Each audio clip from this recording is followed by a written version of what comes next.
Good Sunday morning. I'm Ashley Goodo. This week, the Senate Committee on Property Taxes voted to send a property tax reform bill, SB 2, to the full Senate for a vote. And the bill reduces the rollback rate from 8% to 2.5% for all taxing entities. That's cities, counties, schools, and it applies to all entities that collect more than $15 million in taxes, though they also added an opt-in for smaller communities. Now, any rate higher than 2.5% would automatically trigger an election. Right now, the rate is 8%, and if an entity wants to increase taxes by more than that, they can. Voters just have the option to petition for an election, and that's never happened. In Texas this week, I sit down with representatives from the Texas Public Policy Foundation and the Center for Public Policy Priorities to discuss the pros and cons. Is the Texas Public Policy Foundation's position that you all really support Senate Bill 2/House Bill 2. Tell us why you think this will make a real difference. Well, it's really a historic reform that would allow for, we've had skyrocketing property taxes across the state. Many people are being forced from their homes or can't even afford a home because of higher property taxes. And so we think this would be a great reform to actually cut the growth rate by more than half, so people can actually stay in their homes. And we think that would just be a great opportunity for Texas to be even a better place, a better model, if you will, for more economic growth and prosperity. Yeah, the idea here with this bill is to slow the rate of growth, as you mentioned, but homeowners are saying we're really still not going to see savings on our property tax bills. Yeah, so you're right. It wouldn't necessarily lower property tax bills, but slowing the growth would give them savings over time from what it otherwise could be. In addition, I think with any sort of tax relief of lowering property taxes, this is an essential element because you've got to start slowing it before you can actually lower property taxes. So when we think about other things that people who oppose this bill say, one of the big questions is, what is this going to do to schools? If you lower the cap for how much those school districts can increase their property taxes, obviously the state, ideally, right, would have to put in more money. Yeah, so one thing about it is that it's a trigger. So any money that the revenue increase for a school district that goes above 2.5% would trigger an automatic election. That would happen in November. So if the school needed to raise money above that, they would just go to the voters and say, okay, we need this money, and so we're going to go to an election, and voters could approve it. So they could get more money that way. At the same time, I think that there's a lot of school districts and other local governments that could spend more wisely with each one of their dollars. Maybe not spending money on water parks like they did down at La Jolla ISD and others that are out there. Let's spend money for education, more money in the classroom. That's really what we should be thinking about. What are your thoughts on the cries we're hearing, though, from cities and counties who say they're not going to be able to fund public safety because of this? Yeah, and so I think that's overblown. I think it's a way for them to look at it and say, you know what, we don't want to slow the growth rate of our revenue. Really, it's really about spending. You know, spending is what drives taxation, and so we need to look at is what's in their budget. Just like at schools, we should think about how is each one of these local communities budgeting. Let's make sure that fire and police and safety comes first in their budget, and then if they have any other sort of waste or inefficiencies with the rest, let's really think closely and think strongly about how we can spend those dollars more wisely. I feel like early on there was a lot of support for this idea of the 2.5% rollback rate, but an amendment that was added in the Senate committee has created some pushback. That amendment would allow smaller communities who would not originally be included in this bill, the homeowners, the voters, to be able to vote themselves in to have this.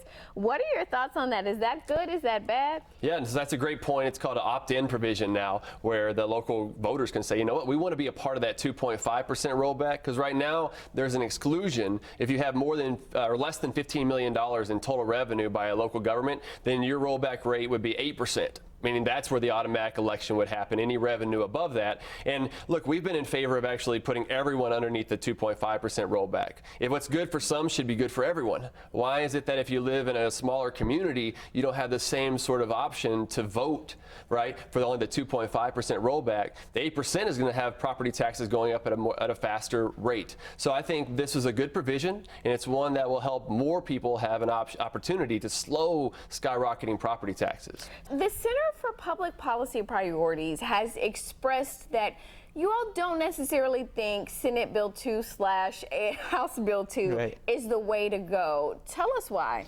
Yeah, so we are an organization that's devoted to Texas that is healthier, more educated, and financially secure. And we really believe that Senate Bill 2, House Bill 2 puts us in the wrong direction on that front on a couple of levels.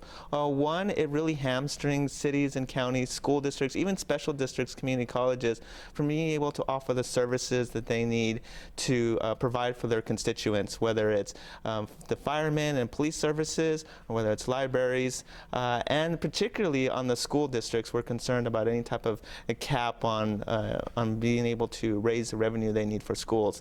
They say that there's going to be some offset in other legislation, but we don't know what that is yet. So we are very concerned about making sure that the cities, the counties, and the school districts and the community colleges are not hamstrung by a provision that will prevent them from providing the services that they need for their constituents. Let's dive into that a little bit deeper. Yeah. When it comes to schools, there is this thought over by some at the Capitol that if the school districts are collecting less dollars in property taxes, the state has to put in more money.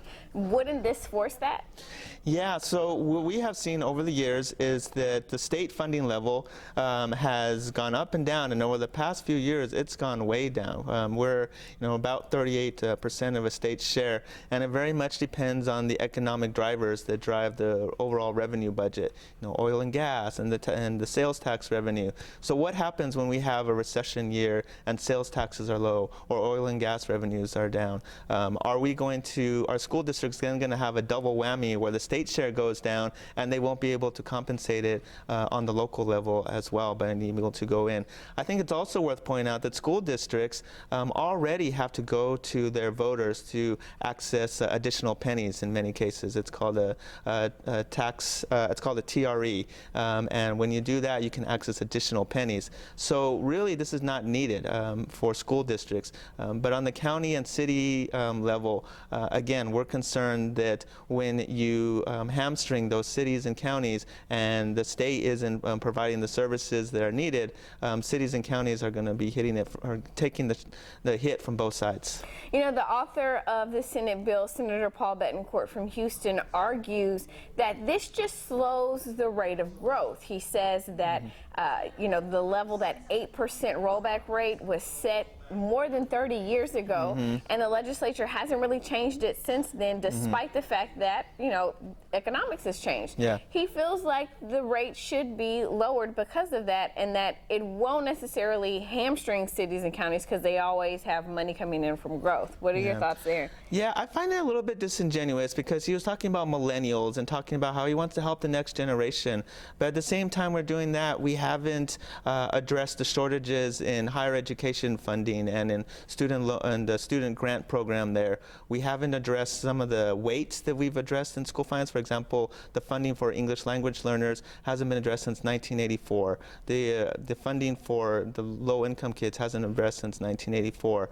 So on one hand, he's saying we need to update these things based on the current environment, but there's all these other programs that we haven't updated a long time that would do a lot more for millennials and students and for the things that working families are really concerned about. The education factor in this is a very fair argument, and supporters of this bill say we're going to take care of that in the school finance bill that is going to come. They say, it is coming, and this is one half of it.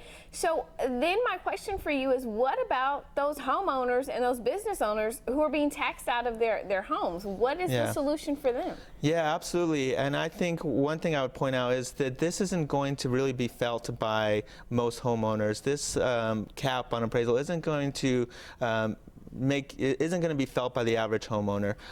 What it will do, though, is affect the services that you need. So, for example, the police response rate may get slowed down. The fire department's rate may get slowed down. The libraries may no longer may have to close branches. So the services that provide for the high quality of the high quality local communities that they've asked for may suffer.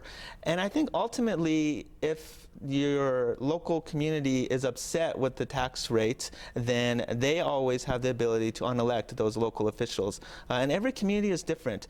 Some communities have been very restrictive on, going up or raising the tax rate, and some communities feel that there is a need because they have very particular services and amenities that they want to provide.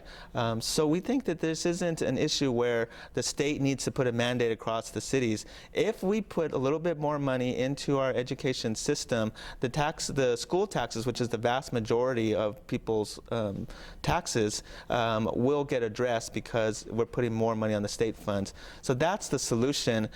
Putting an arbitrary cap across the state is only going to exacerbate problems on the city levels, hamstring schools, and doesn't address the real issue, which is the state share.